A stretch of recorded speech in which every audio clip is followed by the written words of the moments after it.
జరుపుకుంటున్నాము.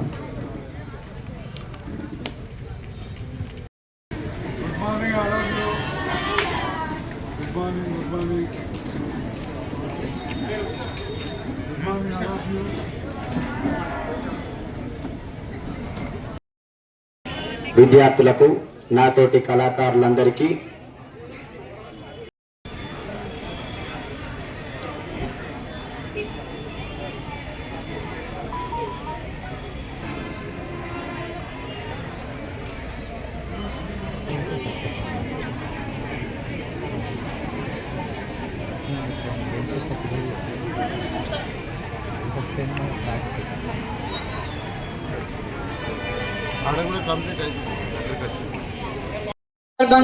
మరి స్వామి వివేకానంద మాట్లాడేటువంటి ఎన్నో సూక్తులను కూడా మరి విని చదివి ఇన్స్పైర్ అయ్యి ఈనాడు ఈ దశకు చేరుకొని ఇంకా కూడా ఒక విద్యార్థిలాగా ఎన్నో కూడా నేర్చుకోవాల్సిన అవసరం ఉంది. చాలా సూక్తుల్లో నాకు నచ్చింది ఒకటి మాత్రం, ప్రయత్నించు కానీ ఓడిపో. మరి ప్రయత్నించకుండా మాత్రం ఓడిపోతే అది నీ మరణం అని చెప్పేసి, బలమే నీ జీవనం అంటే బలం, నువ్వు బలంగా ఎంత ఆత్మస్థైర్యంగా తప్పకుండా నేను గెలుస్తా అని చెప్పేసి నీ జీవితాన్ని ఆ ధైర్యంతో ముందుకు తీసుకెళ్తా ఉంటే దాంట్లో ఓటమి చెందినా కూడా చాలా తృప్తి ఉంటుంది.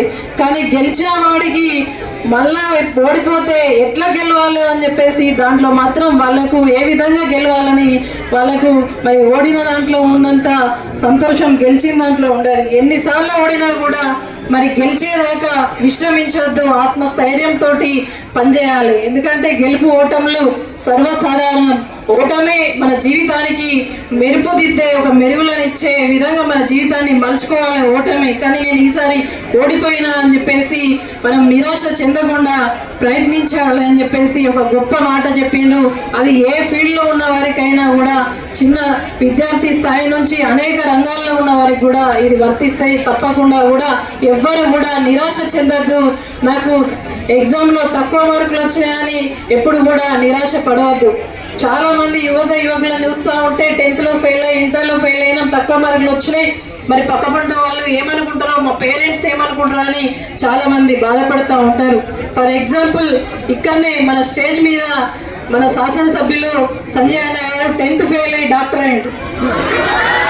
నిజంగా కూడా ఇది ఆదర్శంగా తీసుకోవాలి. ఎందుకంటే మీరు చిన్న మనస్తత్వంతో ఉండి మరి ఓటమి చెందిన నా జీవితం అనేది ఇక్కడతోటే అయిపోయింది రావాల్సిందిగా ఆహ్వానిస్తూ, మరి ఈనాడు మన సంజయ్ సార్ను ఆదర్శంగా తీసుకోండి మీరు.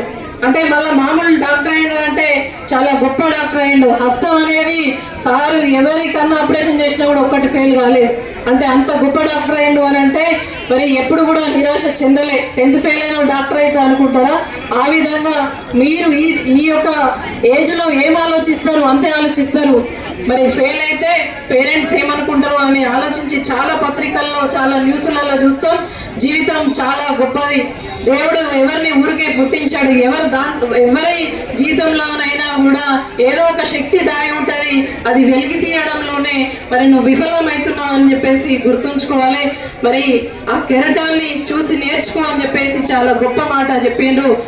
మరి పడి లేచే కెరటాన్ని చూసి నీ గమ్యాన్ని నువ్వు మలుచుకో అని చెప్పేసి ఎన్ని గొప్ప మాటలు చెప్పడం జరిగింది. ఇంతమందిలో ఒక మందలో ఒక్కడిగా ఉండకు, 100లో ఒక్కడిగా ఉండడానికి నువ్వు ప్రయత్నించు అని చెప్పేసి ఎన్నో గొప్ప గొప్ప మాటలు చెప్పిండ్రు. అవి విని ఈ చెవి నుండి ఈ చెవికి వదిలేయకుండా మీ అందరూ కూడా చాలా గొప్ప మార్గంలో, మంచి మార్గంలో వెళ్ళాలని చెప్పేసి, తల్లిదండ్రులకు మంచి పేరు తీసుకురావాలని, మీ తోటి విద్యార్థులకు కూడా మీరు ఆదర్శంగా ఉండే విధంగా నీ యొక్క చదువు కావచ్చు, నీ జీవితం కావచ్చు, ఆ విధంగా ముందుకెళ్ళాలని, మీ అందరూ కూడా ఉన్నత లక్ష్యాలు చేరుకోవాలని చెప్పేసి మన యొక్క సనాతన భారతదేశ ధర్మాన్ని, దేశ ప్రతిష్టను విశ్వవ్యాప్తం చేసినటువంటి స్వామి వివేకానందుడికి నిజంగా కూడా మనస్ఫూర్తిగా హృదయపూర్వక నమస్సుమాంజలు అర్పిస్తూ, మరి ఈనాడు మన అడిషనల్ కలెక్టర్ వివేకానందుని ఇక్కడ స్టాచ్యూ పెట్టాలి అని చెప్పేసి చెప్పడం జరిగింది. నిజంగా కూడా చాలా మంచి మాట చెప్పిండు. ఒక 20 రూపాయల ప్యాకెట్ మనీ ఒక కేకు తిన్నప్పుడు ఒక ఫోటో విన్నప్పుడు ఆయన నాది కాదు అనుకుంటే ఇక్కడ వివేకానందుడు ప్రత్యక్షమైతాడు ఆ విధంగా చెప్పిండు. దాంట్లో భాగంగా నేను కూడా ఒక యువతగా ఆ స్టాచ్యూ పెట్టడంలో నా వంతు పాత్ర మా సంజయ్ గారి సహకారంతో. చదువుకోవడం అనేది ఇంపార్టెంట్.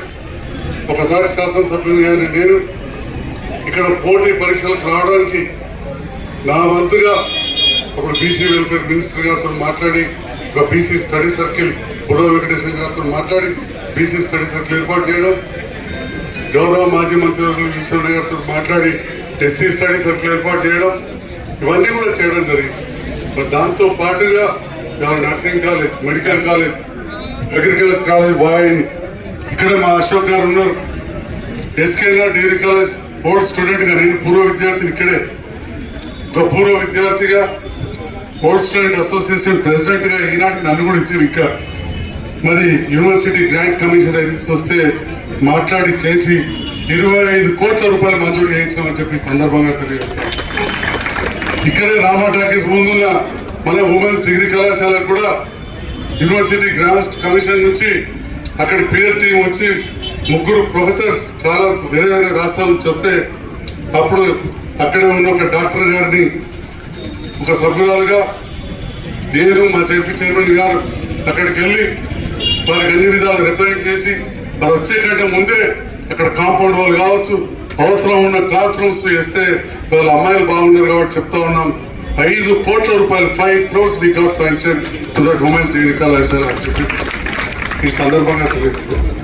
అంటే ఈ రకంగా ఇటు విద్య పట్ల అటు పని చేస్తూ ఇంతకుముందు చెప్పినట్టు ఎక్స్ట్రా కరిక్యులర్ యాక్టివిటీస్ కూడా ఉండాలి. అన్నింటిలో మనం ఉండాలి.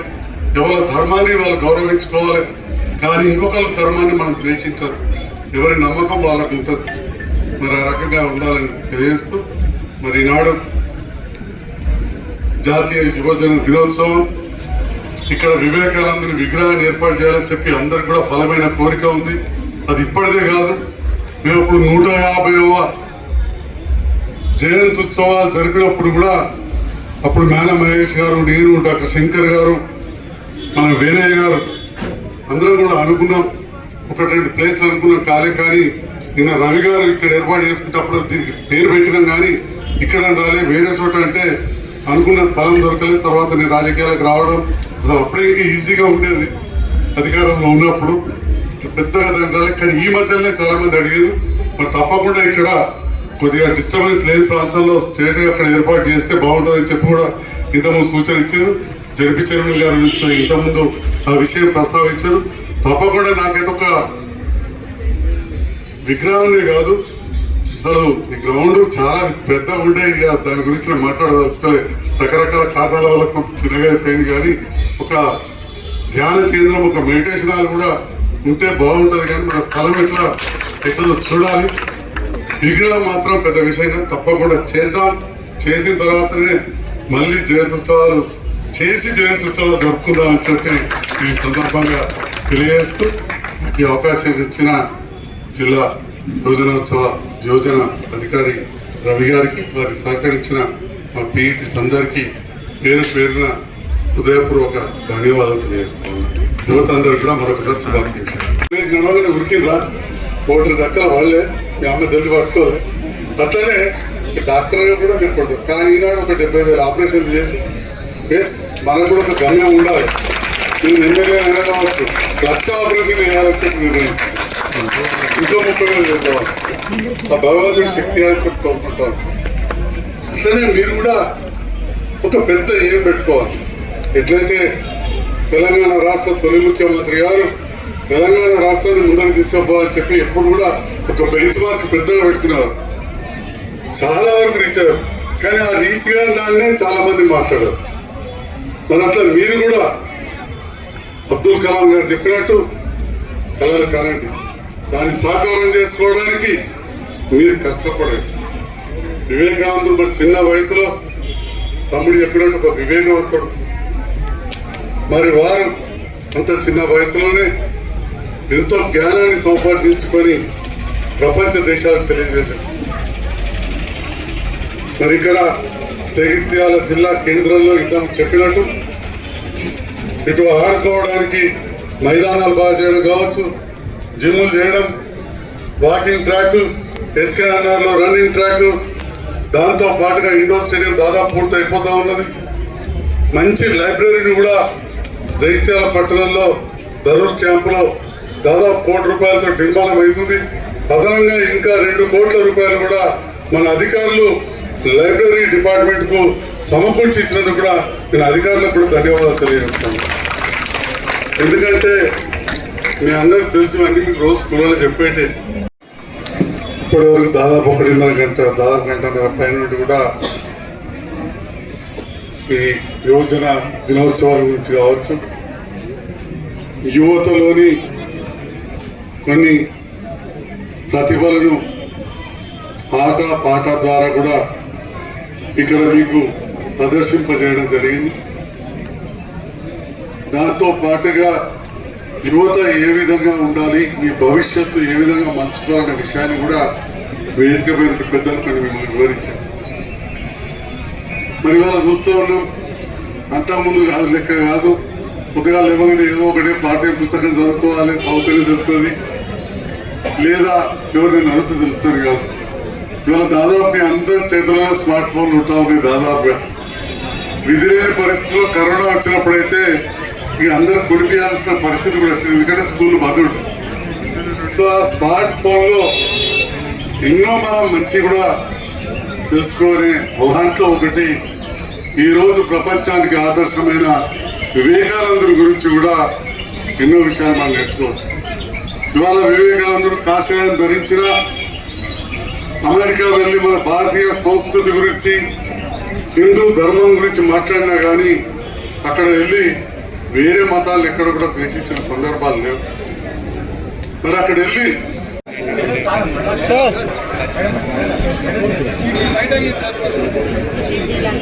నెక్స్ట్ ఫోక్ సాంగ్ గ్రూప్ రెడీగా ఉండాలి.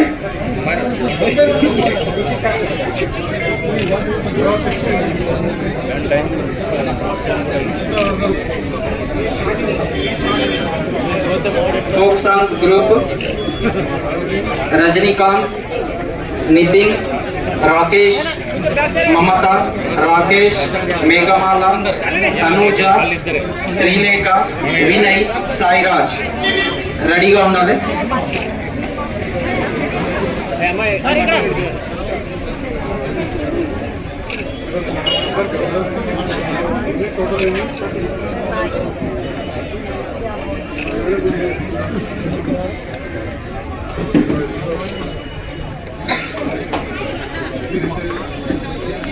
అలీపూర్కు చెందిన విద్యార్థులు రజనీకాంత్, నితిన్, రాకేష్, మమత,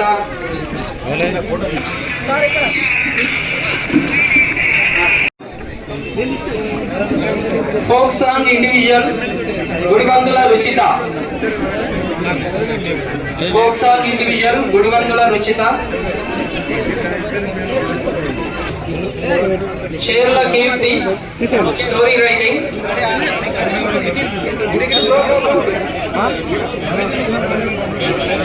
స్టోరీ రైటింగ్ షేర్ల కీర్తి.